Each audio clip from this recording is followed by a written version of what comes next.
कहा जाता है कि भारत का इतिहास उतना ही पुराना है जितना पुराना मानव का इतिहास है। मतलब ये कि भारत में लोग तब से रहते हैं जब से मानव जाति बनी है।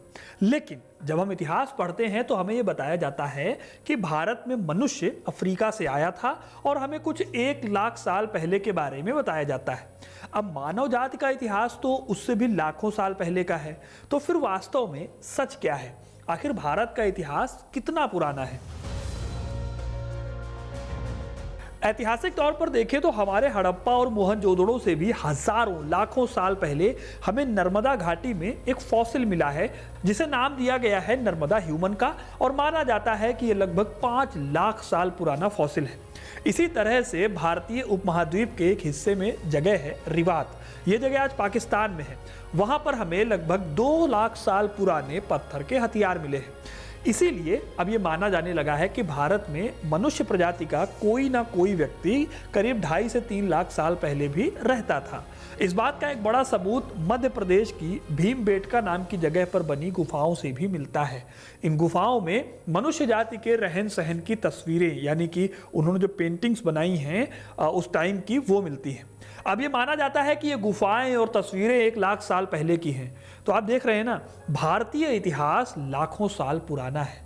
आज दुनिया के सबसे प्रभावशाली देशों में एक है भारत। वो जो भारत आपको दिखता है, उसकी विविधता, उसकी महानता, ये सब इन सभी सालों से चले आ रहे बदलावों का परिणाम है। दुनिया की दूसरी सभ्यताओं की तरह ही भारत भी निरंतर आगे बढ़ा है और इस दौरान कई संस्कृतियां यहाँ पर फली फूली। यहाँ हड़प्पा जैसी सभ्यता रही है तो चंद्रगुप्त मौर्य जैसे महान राजा भी हुए हैं। अगर बाहरी आक्रमण हुए हैं तो साथ ही यहाँ पर मराठों जैसा एक ताकतवर साम्राज्य भी खड़ा हुआ है। पंडित नेहरू ने कहा था कि भारतीय इतिहास की विशेषता है कि वो खुद को तलाशने की सतत प्रक्रिया में लगा रहता है और समय के साथ लगातार आगे बढ़ता रहता है। केवल वो समय नहीं जिसे हम और आप अपनी घड़ी में देखते हैं, जैसे कि आप बोट स्टॉर्म कॉल 3 पर भी देख सकते हैं, बल्कि वो समय जो कि हमें इतिहास को समझने में मदद करता है। इसीलिए जो इस इतिहास को एक बार समझने की कोशिश करता है, उसे ये देश, ये भारत किसी रहस्य से कम नहीं लगता। आज इस वीडियो में मैं आपको भारत के सफ़र पर ले चलूँगा। वो सफ़र जहाँ पर आदि मानव से लेकर आधुनिक भारत तक के बारे में आप जान पाएंगे। इसीलिए इस वीडियो में इन तक बने रहिएगा, क्योंकि जैसा मैं कहता हूँ, अपना इतिहास नहीं जानोगे तो खुद को कैसे पहचानोगे। भारत के इतिहास को समझने के लिए हम इसे 3 कालखंडों में बांट सकते हैं। पहला प्री हिस्टोरिक यानी कि प्रागैतिहासिक काल, दूसरा प्रोटो हिस्ट्री और तीसरा है हिस्ट्री। सबसे पहले जो प्री हिस्टोरिक युग है, इसका मतलब होता है वो टाइम पीरियड जब इंसानों का कोई लिखित सबूत नहीं मिलता, यानी किसी भी तरह का लिटरेचर या भाषा होने का सबूत नहीं है। इस टाइम पीरियड की जानकारी मिलती है मिट्टी के बर्तनों, खिलौनों और औजारों से।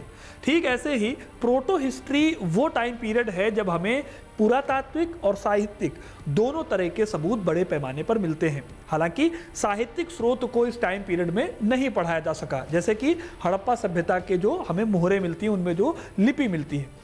वही हिस्टोरिकल पीरियड का मतलब है वो कालखंड जिसके बारे में जानने के लिए आपके पास दोनों तरह के सबूत हैं। जैसे हड़प्पा के बाद भारत में आया महाजनपद काल और मौर्य काल, या उससे आगे जो भी प्राचीन भारत और मध्यकालीन भारत का इतिहास है। इसी तरह से मानव सभ्यता के विकास को हम अलग अलग तरह से देख सकते हैं। इतिहास में एक युग है जब इंसान पत्थरों पर हेवीली डिपेंडेंट था। इसे कहा गया पाषाण काल या फिर स्टोन एज। हजारों साल तक इंसान पत्थरों से औजार बनाकर जंगलों में, गुफाओं में रहकर सरवाइव कर रहा था। इन औजारों से वो शिकार के लिए या फिर आग जलाने के लिए अपने औजार बना रहा था। इस युग की शुरुआत आज से करीब 5 लाख साल पहले हुई थी। भारत और आसपास में ऐसी जगहें देखने को मिलती हैं। देश के उत्तर पश्चिमी हिस्से से, खासकर पाकिस्तान के रिवात में 2 लाख साल पहले के मानव द्वारा बनाए गए हथियार भी खोजे गए हैं। इसी समय हमें नर्मदा घाटी के पास एक कंकाल मिलता है जो करीब 5 लाख साल के आसपास का माना जाता है। ये इंसान होमो इरेक्टस प्रजाति के थे, जिन्होंने सबसे पहले सीखा था सीधे खड़े होकर चलना।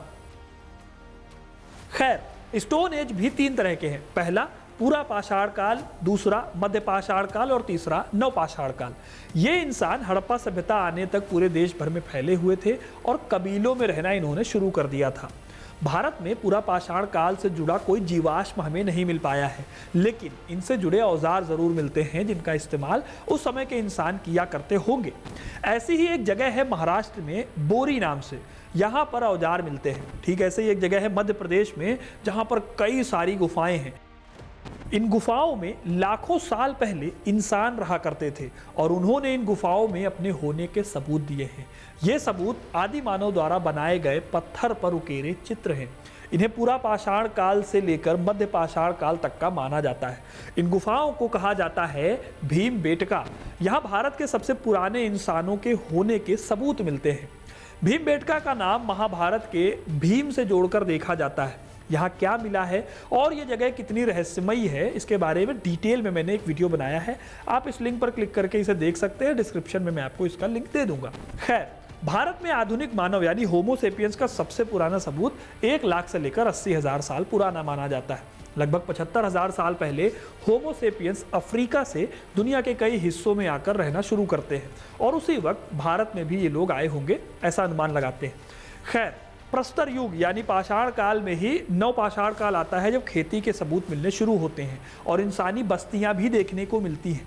इस तरह के कई सबूत मिलते हैं, जैसे कि मेहरगढ़ यूपी में महादहा और दमदमा जैसी जगहों पर हमें नवपाषाण काल का सबूत देखने को मिलता है। नवपाषाण काल में खेती का विकास होने के बाद भारत में आता है कांस्य युग। ये वो दौर था जब इंसानों ने पत्थरों पर अपनी निर्भरता को कम कर दिया। इसने तांबे और रांगा ये 2 धातुओं को मिलाकर एक मिक्स धातु बनाई जिसे कांसा कहा गया या कांस्य कहा गया।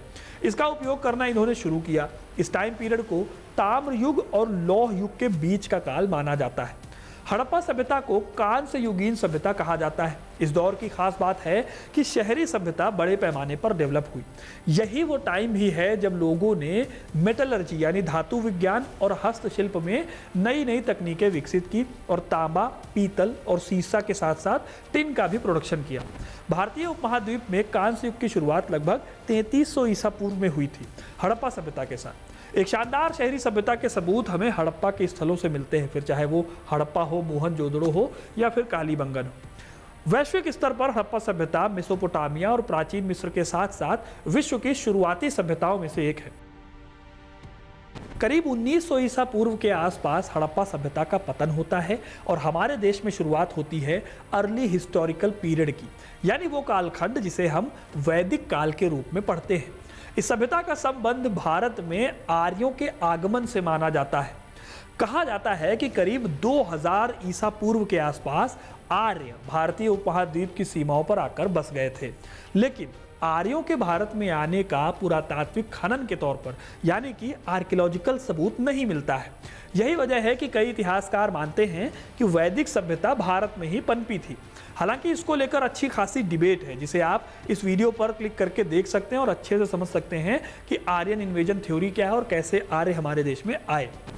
हड़प्पा जहाँ शहरी सभ्यता थी, वहीं आर्य जो हैं वो खानाबदोश लोग थे। अपने परिवारों और जंगली पशुओं के साथ एक जगह से दूसरी जगह भटकते रहते थे। इस काल की जानकारी हमें वेदों से प्राप्त होती है। इसमें ऋग्वेद को सबसे पुराना माना जाता है। इसके बाद आते हैं अथर्ववेद, सामवेद और यजुर्वेद। हालांकि वैदिक सभ्यता के पुरातात्विक प्रमाण नहीं मिलते, जिसकी वजह से वैदिक सभ्यता की टाइमलाइन को लेकर खूब बहस होती है। लेकिन सामान्य तौर पर इस सभ्यता को 1500 ईसा पूर्व से लेकर 500 ईसा पूर्व माना जाता है। माना जाता है कि आर्य संस्कृत बोलते थे और भारत के उत्तरी हिस्से में रहते थे। वैदिक काल के अंत से यानी करीब 700 ईसा पूर्व से लेकर 500 ईसा पूर्व के बीच महानगरों और बड़े राज्यों का उदय होता है, जिन्हें महाजनपद कहा गया। महाजनपद कई छोटे बड़े राजवंशों के उदय का काल था। ये 6ठी शताब्दी ईसा पूर्व का बहुत इंपॉर्टेंट फैक्टर है। भारत में अंगुत्तर निकाय से पता चलता है कि कुल 16 महाजनपद अस्तित्व में थे। इसमें काशी, कौशल, अंग, मगध, वज्जी, कुत्स, कुरु और पांचाल जैसे महाजनपद शामिल थे। ये महाजनपद अपनी सत्ता को बढ़ाने के लिए आपस में लड़ते रहते थे। इसी दौरान साल 320 ईसा पूर्व के दशक में भारत पर सिकंदर के आक्रमण की घटना होती है। सिकंदर मैसिडोनिया का रहने वाला था और उसने झेलम नदी के तट पर आकर पोरस से लड़ाई लड़ी थी। इस लड़ाई में भले ही पोरस की हार हुई, लेकिन बहुत बहादुरी से लड़ने की वजह से पोरस से सिकंदर बहुत इंप्रेस हुआ और उसका राज्य वापस कर दिया। इंटरेस्टिंग बात यह है दोस्तों कि सिकंदर के बारे में भी कोई इंडियन सोर्स उपलब्ध नहीं है। उसके अभियान के बारे में और उसकी जीतों के बारे में सारे सोर्स ग्रीक हैं और रोमन हैं। खैर, जिस समय पर सिकंदर ने भारत पर आक्रमण किया था उस समय 16 महाजनपदों में से एक था मगध और इसकी बहुत तेजी से साम्राज्य के रूप में स्थापना हो रही थी। सिकंदर के आक्रमण के समय मगध में नंद वंश का शासन था, जो कि अपनी सेना और हथियारों के दम पर बेहद ताकतवर साम्राज्य बन चुका था। नंदों से पहले हर्यंक और शिशुनाग वंश ने मगध को एक साम्राज्य के तौर पर उभारा था। फिर साल 322 ईसा पूर्व में चंद्रगुप्त मौर्य ने नंदों को हराया और मगध पर कब्जा कर लिया। इस कब्जे से देश में शुरुआत होती है मौर्य काल की, जो भारत का पहला देशव्यापी साम्राज्य था। इस साम्राज्य के तहत पूरा उत्तर भारत, दक्षिण भारत का अधिकांश हिस्सा, अफगानिस्तान तक का एरिया शामिल था। सम्राट अशोक इस काल के महान राजा थे, जो अफगानिस्तान से लेकर मणिपुर और तक्षशिला से लेकर कर्नाटक तक अपना शासन चला रहे थे। फिर 185 से 180 ईसा पूर्व में मौर्य वंश का पतन हो गया और सत्ता संभालती है शुंग राजवंश। 187 से 75 ईसा पूर्व तक शुंग राजवंश शासन करता है। ये वो दौर था जब भारत पर मध्य एशिया से कई हमले हुए। इन हमलों से देश के कई हिस्सों में Indo Greek, Indo Scythian, Indo Parthian और आखिरकार कुषाण राजवंश स्थापित हुए। कनिष्क कुषाण राजवंश के सबसे महान राजा थे, जिन्होंने अपने शासनकाल में सोने के सिक्के जारी किए थे। कनिष्क ने साल 78 से लेकर 101 ईस्वी तक शासन किया। इसी टाइम पीरियड में दक्षिण में चोल, चेर और पांड्य, ये 3 राजवंश जो हैं उनका शासन चल रहा था। इसी समय पर अजंता और एलोरा की गुफाओं का निर्माण भी हुआ। आगे चलकर यहाँ पर संगम साहित्य और भारत में ईसाई धर्म का भी आगमन होता है। फिर आती है दोस्तों चौथी शताब्दी। चौथी शताब्दी में साल 320 में उदय होता है गुप्त साम्राज्य का। इसकी स्थापना चंद्रगुप्त प्रथम ने की थी। ये नॉर्थ इंडिया में एक क्लासिकल एज का एम्पायर माना जाता है। समुद्रगुप्त जैसे महान राजाओं ने गुप्तों का एम्पायर बहुत बड़े पैमाने पर बढ़ाया। उन्हें भारत का नेपोलियन कहा जाता है। इसके बाद धीरे धीरे गुप्त राजवंश का पतन होने लगा और 520 ईस्वी आते आते गुप्त काल का भी पतन हो गया। इसी गुप्त काल के दौरान भारत में हूणों का आक्रमण बढ़ गया था। ये मध्य एशिया की ट्राइब थी, जिन्होंने भारत पर बहुत सारे हमले किए थे। इन हमलों से भारत में गुप्त राजाओं का पतन हुआ था और कई छोटे छोटे राजवंशों का फिर उदय भी हुआ था। 7वीं सदी आते आते यानी साल 606 ईस्वी से लेकर 647 ईस्वी के बीच हर्षवर्धन का शासनकाल था भारत में। इस दौर में प्रसिद्ध चीनी यात्री ह्वेन सांग ने भारत आकर भारत के बारे में डिटेल में बताया है। हर्षवर्धन का शासन कन्नौज से था और उसके टाइम पर देश कई छोटे राज्यों में बटा हुआ था। दक्कन और दक्षिण बहुत शक्तिशाली हो गए थे। तब दक्कन में चालुक्य, पल्लव और पांड्य साम्राज्य पनप रहे थे। यही वो दौर था जब पारसी लोग भारत आ रहे थे। पारसी लोग भारत कैसे आए और कैसे यहाँ पर डेवलप हुए, उस पर भी मैंने डिटेल में वीडियो बनाया, आप यहाँ पर जाकर उसे देख सकते हैं। ऐसे ही 750 ईस्वी से 1000 के बीच उत्तर भारत और डेक्कन में कई शक्तिशाली साम्राज्यों का उदय हुआ, जिनमें पाल, प्रतिहार और राष्ट्रकूट बहुत इंपॉर्टेंट हैं। इसमें राष्ट्रकूट साम्राज्य सबसे लंबे समय तक चलने वाला साम्राज्य था, जो बेहद ताकतवर भी था। यही वो दौर भी था जब भारत में राजपूतों का उदय होता है और भारत में अरबों और तुर्कों का आक्रमण भी शुरू हो जाता है। 8वीं सदी में सिंध पर अरबों का अधिकार हुआ। आगे चलकर साल 962 ईस्वी में साउथ एशिया के हिंदू और बौद्ध राज्यों पर बड़े पैमाने पर हमले होने शुरू होते हैं, जो मध्य एशिया से आए थे। इसमें सबसे बड़ा हमला किया था महमूद गजनवी ने।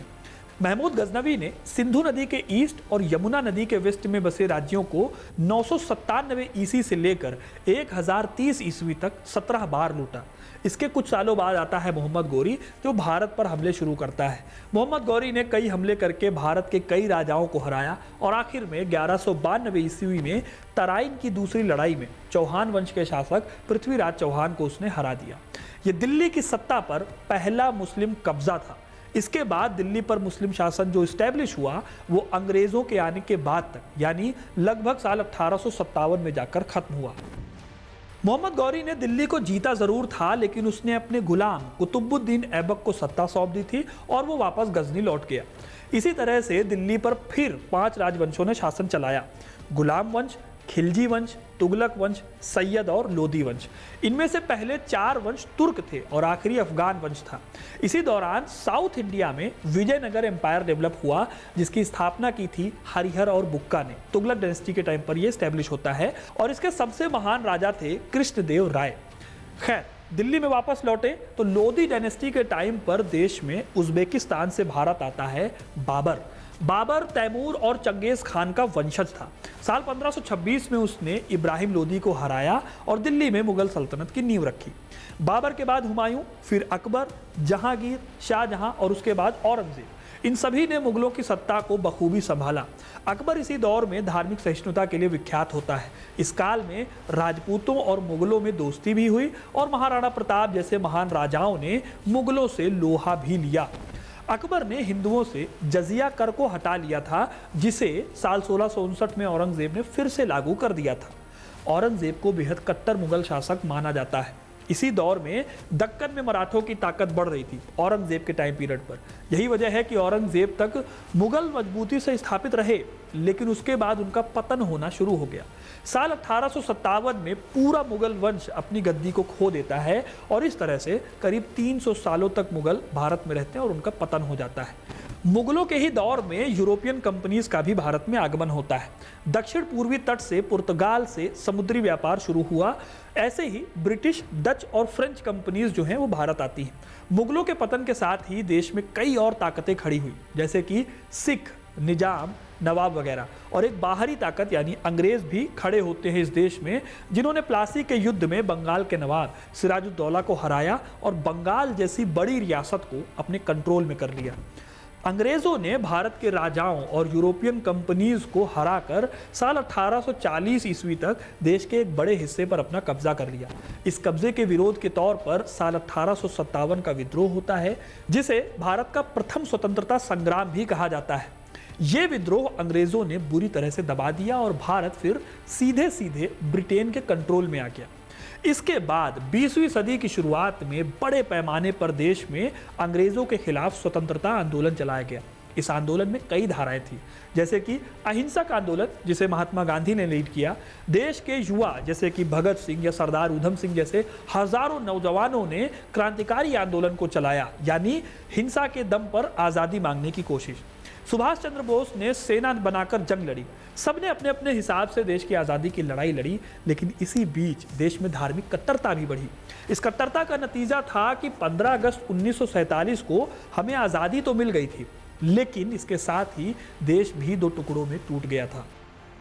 तो दोस्तों, इस वीडियो में मैंने आपको करीब 2 लाख साल का इतिहास बताया है भारत का। आपको ये वीडियो कैसा लगा कमेंट करके ज़रूर बताइएगा। वीडियो को लाइक और शेयर करना ना भूलें और ऐसी इंटरेस्टिंग कहानियों के लिए, इतिहास से जुड़े रहने के लिए हिस्ट्री कनेक्ट को सब्सक्राइब ज़रूर करें। धन्यवाद।